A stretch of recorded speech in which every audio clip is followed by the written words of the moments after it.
Welcome to Real Clear Radio Hour, brought to you by the Competitive Enterprise Institute. I'm your host, Bill Frezza. This week, we examine the battle between innovation and neurosclerosis through the eyes of Gary Shapiro, president of the Consumer Electronics Association, and Adam Thierer, author of Permissionless Innovation, The Continuing Case for Comprehensive Technological Freedom. First up, Gary takes a break from masterminding the iconic Las Vegas Consumer Electronics Show to walk us through the modern history of attempts to strangle innovation in its cradle. Gary, welcome to the show. Thank you, Bill. It's really an honor to be on this show. Gary, you've been on the front lines of protecting consumer electronics innovations from stifling regulations for 30 years. Before we get on to current controversies like Aereo and net neutrality, share some stories with us from history. Take us back to the Sony Betamax Supreme Court case. What was that all about? Well, my career really launched when I was a law student working at a law firm. We had this client, the same association I'm working at now, and there was this court case working through the federal court, and the district court decision was fine in California. It said a VCR is legal. But then the Ninth Circuit Court of Appeals came in 1981 and shocked everyone. Remind our young listeners what a VCR is. A VCR was the first recording device for video that consumers could buy, and it allowed you to do something unprecedented, was to watch what you wanted when you wanted to watch it. And Hollywood couldn't deal with it. Hollywood went ballistic. Mm-hmm. They said, you have to watch the movies in the movie theaters or on TV when we show them, and that's your only choice. And there was no such thing as a pre-recorded movie market. There was no such thing as time shifting. And the VCR came along and actually created both those markets at the same time. So in the early 1980s, there was these fledgling video rental stores, starting with exercise tapes and some offbeat movies, but quickly going on to mainstream movies. Offbeat movies is a euphemism, right? Yes. And then there was that was called time shifting, where you could actually do what a personal video recorder does today. And you could basically program your VCR if you were smart enough to figure it out and watch a program when you weren't there. And that was considered devastating. The very famous Jack Valenti, the head of the Motion Picture Association, compared the VCR to the Boston Strangler. This Court of Appeals came out with its decision, and everyone sprung into action. We went into a mode where we appealed to the Supreme Court of the United States, and we also had some 20 different hearings in Congress as senators and congressmen flocked, honestly, to the issue, many of them attracted by the money that Hollywood and then the music industry was offering to try to squelch all sorts of new technology. And along the way, it took 2 hearings before the Supreme Court, but in 1985, the court did rule by 5-4, by 1 vote, that a VCR is a legal product because it is recording free over-the-air broadcasting, and that's considered a fair use. And because it's a fair use, the VCR had significant non-infringing uses. It means even if it did some things which arguably were illegal, it had enough legal uses so it could not be blocked from sale, as the Ninth Circuit Court of Appeals held. And that's the precedent. It's got to have some legal uses. We call that the Magna Carta decision of the innovation industry, because it allowed so many other technologies, from the iPod to the Internet itself to personal video recording technology, even copying machine technology to prosper Disk and move along. Ironically, one of our leaders at the time was a guy named David Rubenstein, who was a big part of what we did, and he went on and founded the Carlyle Group. He became a billionaire, and he bought the real Magna Carta, and he donated it to the White House. Isn't that great? But it goes back to that issue of whether a recording product can be illegal. And if the Supreme Court had 1 vote differently, then history would have been dramatically different. We maybe wouldn't have had all this phenomenal innovation we had. And along the way, by the way, the content community has been pretty rigorous in trying to fight all sorts of new technologies, and they've done some things which have been harmful. They did kill a number of companies that tried to introduce products, including, there's a company called Replay, which was competing with TiVo, and they sued it out of business. Replay died, but TiVo survived, and in part because I think the chairman of the FCC, Michael Powell at the time, on stage at the Consumer Electronics Show, said that the TiVo is God's machine, and he gave a message that at the highest level of government, this is a product you don't mess with because we like it. Well, sometimes favoritism works in the right way. Here's what I find confusing. Every time a new technology comes out, Hollywood fights it. They eventually lose, and then they end up making more money because their content ends up being distributed in more ways. Why don't they ever take the long view? Well, Hollywood has an army, a literal army of lobbyists. I was just reading, actually, this morning, an old book called Fast Forward about the history of the VCR wars, and it was pointing out that What Hollywood and the music industry have done is turned a sleepy little congressional committee focused on the obscure copyright into the money committee in Congress, where they give a ton of money to Republicans and Democrats, and they get people to do what they want. And they've won a lot of battles. Look, they've expanded the copyright term about 10 times in the last 40 years. So it is now almost over 100 years, depending on how you count it. So all these things which should be part of the public domain no longer are. They've managed to block audio rentals. They've managed to put a royalty fee on certain audio recording products now. So there are no audio recording products really in consumer electronics. Now they're really part of computers where they are not taxed or royalty. They've had some big wins. They haven't lost everything, quite honestly. They've blocked the fact that you should be, if you're a copyright owner, you should be able to have to register every 5 years just to say you still own the copyright. A lot of great documentaries are not being produced. There's this frustration by documentary filmmakers because they can't figure out who owns it. Yeah, they can't even track it down. Yeah. So, I mean, it is a continuous battle. We're facing it still today.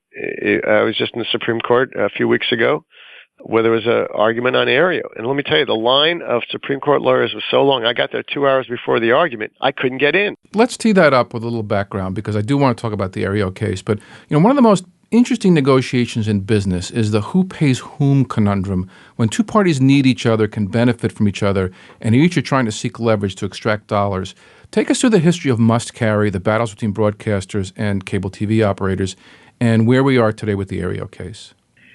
Well, as you know, free over-the-air broadcasting was something that in the 50s and 60s, almost 100% of the American public used. They had an antenna, they would get a signal, and that's what we all watched, the same three stations and maybe PBS. Fox came along much later. And that was it. That was your choice of viewing in the home.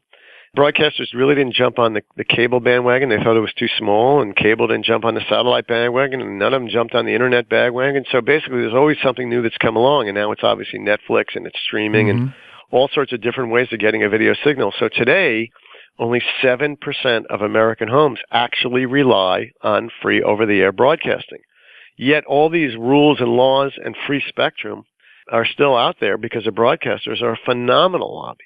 And what they've done is basically they borrow spectrum from the government, from the public, and they get 8-year licenses. And because of that, they're supposed to provide free over-the-air broadcasting. But with very few people watching it now, the whole need for that is coming into question. And what Aereo did, if Aereo came along 30 years ago, the broadcasters would have loved it. What it does is extends the ability of people to get that signal, the over-the-air signal, in their home by some antennas that Aereo provides, and lots of tiny antennas. Yes, lots of tiny antennas, and it charges a few bucks a month. And if you live in an apartment building where you can't get a signal, it's useful. Or even more significantly, frankly, the fact is that more and more people are getting their entertainment off tablets and smartphones, and it allows those people to get a free over-the-air television signal for the cost of the subscription, which they are entitled to get in their area they live in, and broadcasters have a legal requirement to provide because they are loaning public very valuable public spectrum. Just so people understand the case, the need to go to thousands and thousands of tiny antennas rather than one big antenna is because it's exploiting a legal loophole or a legal opportunity. Is that correct? What Aereo has done is they have read the law of what a public performance is. They have followed a court case, Court of Appeals decision called Cablevision, and they have had two courts rule in their favor to say what they're doing is entirely legal. The fact that broadcasters don't like it does not mean it's illegal. The fact that some people would call it a legal loophole or wrong does not make it wrong or illegal. It means what they are doing, like every business does, is trying to follow the law, and they've introduced a service. Broadcasters have tried to paint this, that somehow it's unethical or immoral that you give people what they're entitled to get for free, which is free over-the-air broadcasting, and charge a monthly fee because you're providing in the way which isn't used to getting. But what this really is about the fact that the broadcasters snuck one over the cable industry a few years ago that said, we'll give you a choice. You either must carry our signal, we tell you must carry it as a cable company, or if we don't want you to carry it, you have to pay us if you want it.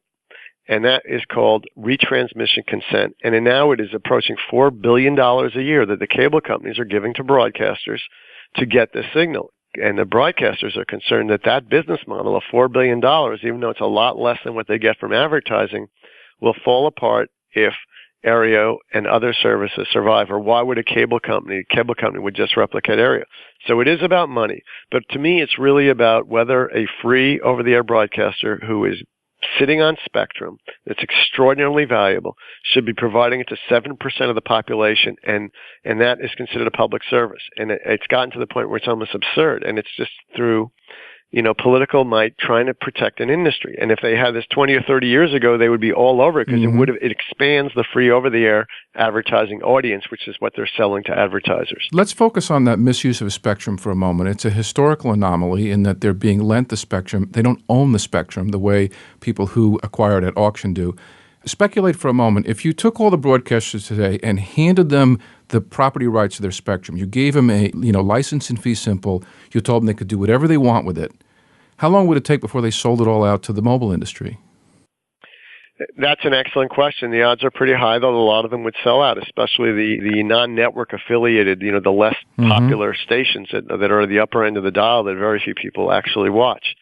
That is an issue because it is extraordinarily valuable spectrum. And when the federal government and President Obama did something good, because what's happening now is as we've gone to a world of smartphones and tablets where people want full motion video, there's a phenomenal shortage of spectrum that is clear and growing, and it's going to be a crisis soon. So the government, bipartisan, Democrats, Republicans, and the president said, we are going to give broadcasters the right to sell spectrum that they don't even own. And that's why there's an auction. There's a big announcement this week about spectrum from the FCC, and it is something which we are anxiously awaiting. There should be auctions in the next couple of years. Sadly, though, the broadcasters seem to be, from the National Association of Broadcasters' perspective, not being exactly encouraged to participate in this auction because they think they could make more money down the road if they hold on to it a little bit longer. They view what they own as a property right. I do not view it as a property right. I think the public owns the spectrum. They're in the form of 8-year licenses, and that's just a fact. So, Gary, these are representative stories of what happens when innovation faces entrenched interests. What do we gather from all this? Well, we are in an incredible time in the history of the world where anyone in the world with a broadband connection and a computer for a few $1,000s essentially can start a business with worldwide implications. And that's a really good thing because a lot of the world's problems, the biggest problems involving agriculture and starvation and water, health are going to be solved in the next 20, 30 years because of innovation that this technology allows, because of incredibly low-cost sensing devices, which you find in the normal smartphone now and are being developed, will give us the ability to do all sorts of things in very smart ways. And they will solve problems from driverless cars to wearable medical devices, to basically figuring out what works and what doesn't work in medicine, to figure out when it's good to plant and where the water is and how to deal with problems. This will happen unless the government screws it up. And the challenge is, it's not the government is bad intention, it's that sometimes they're good intention, and sometimes, frankly, too often, they're listening to entrenched business interests whose only job is to save their rice bowls, to save their way of doing business. It's the horse and buggy manufacturers trying to kill the car. Well, it's what we see with the taxi cab companies trying to kill Uber or ride-sharing services. It's what we see with the hotel industry trying to stop people from renting out their own homes in a free market transaction with Airbnb trying to be shut down. It's what we see in the car dealership industry where they're trying to shut out, and even conservative states like Texas are shutting out a company like Tesla. Because why? The car dealerships are threatened because Tesla requires almost no maintenance, and they see their business model in jeopardy. But we are humankind that is always striving for something better. And that's why what we do, I think, is so important in fighting these entrenched interests and say, let innovation take its course. There are winners and losers. There are dislocations that will occur. But overall, mankind will be better. People will have a range to greater health, greater services, more efficiency, less use of energy, etc. All in a good way. But you have to be able to have this creative destruction, which is part of capitalism, free enterprise, innovation, and a free market economy, and expanding to serve needs of people. Gary, this is a fight that goes back hundreds of years. Anyone who hasn't read Bastiat's Petition of the Candlemaker shouldn't consider themselves economically literate. Why isn't that taught in high school? That's beyond my pay grade. I definitely feel that some of what students learn should focus on real-life issues, should focus on the value of a free market economy. Progress is a good thing. There are obviously roles for government. There are things where people can get hurt if people are selling bad drugs and things like that. I'm a big believer in government regulation when it comes to disclosure of facts. There's a great debate going on about net neutrality, and their sides are lined up, and the shots are going, and it's front page news of the Wall Street Journal. But the truth is, net neutrality is about companies like Verizon and AT&T having the right to invest in the importance of broadband. The right and the incentive as well. And the incentive. But it's also right that you as a consumer should know what you're buying. If you are getting a broadband service and you have at least some type of choice in getting that service, then I think the company has a duty of disclosure about saying what you are getting. And if they change the rules, you have a right to get out of that contract. That to me is a kind of I wouldn't call it a middle road, but it's a road that neither side is talking about in the debate over net neutrality. People have lined up on either side, including, frankly, my own members, because we have 2,000 members, including Verizon and AT&T and Google and Netflix and others, and they're taking out strong positions. But the reality is, if you're a consumer and you have the choice and you can get out and you know what's going on and it is disclosed, that's a good thing for everyone and everyone wins. But if you're trying to build out a wireless network, that's a huge investment. We want that broadband built out. We compare ourselves unfavorably to some other countries based on broadband build out. And our goal has always been, let's get broadband out there, let's give the incentives, and let's get competition in broadband out there. Tom Wheeler, the chairman of the FCC, is taking something of a please all, please none strategy here. What's the status of his take on net neutrality? Well, frankly, we're going to find out today because there's a commission hearing where he may be responding more to the critics. He's in a very difficult position. I mean, candidly, when his predecessor, Julius Jankowski, was talking about taking a stand on net neutrality, my personal plea to him was don't. It'll ruin your chairmanship. It'll upset many people in Congress. Nothing is being done wrong now. My advice to him was, please, what you should do let the market is say, work. If there's any bad actors, this is how we will issue an order. This is how we will come down on you. But don't issue something which can be attacked if there's no harm. And he said, look, I went to school with Barack Obama. This was the only campaign pledge he made while he was running for office that really I have any control over, and I have to keep this commitment that he made. And he suffered, his chairmanship suffered, and now I think Tom Wheeler is also feeling some pain because this is a no-win issue for any government person that seeks to change the status quo. And the status quo is nobody's doing anything bad right now. People just are concerned and fearful of what others could possibly do that's bad. Which would ultimately be against their own commercial interest, which is why I find this so perplexing. It is perplexing, but in Washington we call this the Lobbyist Relief Act. There's a lot of people making a lot of money on both sides. Fair enough. There's lots of ways to stop innovation, and one is misuse of the patent system. There's been a lot of talk about patent reform. I know you have been campaigning against patent trolls for some time. Bring us up to date on that.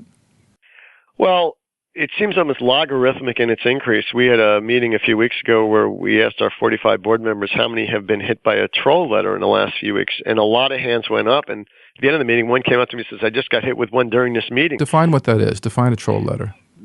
I mean, the fact is everyone would acknowledge that the Patent Office granting 9 out of 10 patents has been rather promiscuous in giving rather ambiguous, unclear patents. So people buy up, lawyers usually, buy up these expiring patents, and then they send out blast emails and blast demand letters to literally thousands of people. You might have bought a copying machine as a business with a certain feature on it, and you would have gotten a letter from the patent troll saying, because you have a copying machine with this feature, you owe me $50,000, and they'll settle for $10,000. And the small business guy who gets this letter from a troll goes to his lawyer, and the lawyer says, look, you'll win if you defend this, but it's going to cost you 6 or 7 figures to defend it, so I suggest you settle for $10,000. So what we have created in the United States with this patent system and these ambiguous patents and these unethical scum of the earth slime balls who are lawyers. Tell us how you really feel. Well, I feel this is really harming jobs and business and society. What I see going on in our 2,000 companies that are members of ours, and this is the most emotional issue for CEOs, is they're taking money from research and development. They're shifting engineers to looking at patents and threats, which they're all getting, and they're going to legal fees, which are non-productive in any way in terms of creating jobs other than for lawyers. And they're basically taking away from a productive society and giving it to this legalized extortion mechanism. And by all accounts, costing billions of dollars a year. There are bad actors here that everyone acknowledges. It's the only issue I'm aware of that President Obama on a business side has taken a very strong stand on. Legislation went through the House of Representatives overwhelmingly bipartisan on this. And now it sits and the Senate Judiciary Committee, where the trial lawyers have gone full blast to block any action, and the Senate Democrats are pretty much holding it up with all sorts of excuses on that basis. There's too much fee revenue at stake for both sides. Would loser pays solve the problem? That is, if you brought a frivolous lawsuit as a patent troll and lost, and you had to pay all the fees of both sides, would that slow things down? There are many things which are important. Loser pays is a big part of it. Another thing is if you are sending a troll letter, you should be able to refer to a specific infringement and what your patent is. And you should disclose who owns you so you could figure out, because these letters just come and you're not even clear if, one, it's a real patent, who owns the patent, whether it's ever been litigated against. There are patent trolls going out with letters where the patent's been held invalid by another court. Because, they're just literally churning out tens of thousands of letters.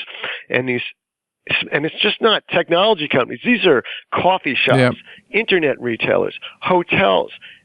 Just throw them in the garbage. Every American podcast creators have gotten these patent troll letters, and it's a national scourge, which is really hurting our country. I can't think of another business issue which has had such a pervasive, deleterious effect on national productivity and cost. And basically, it's an employment mechanism for lawyers who are adding nothing but detracting from society. It's like a legalized mafia. It is extortion, and it's legal. And unless Congress acts on it, it's going to keep going on. Well, here's one you might not have heard of. It's called escrow hijacking. We face this in the venture capital industry. You sell one of your portfolio companies to a big firm like Microsoft. We did that. 10% is put aside in escrow for 18 months to go against things like patent claims. Then the escrow hijackers show up. They sue for the size of the escrow.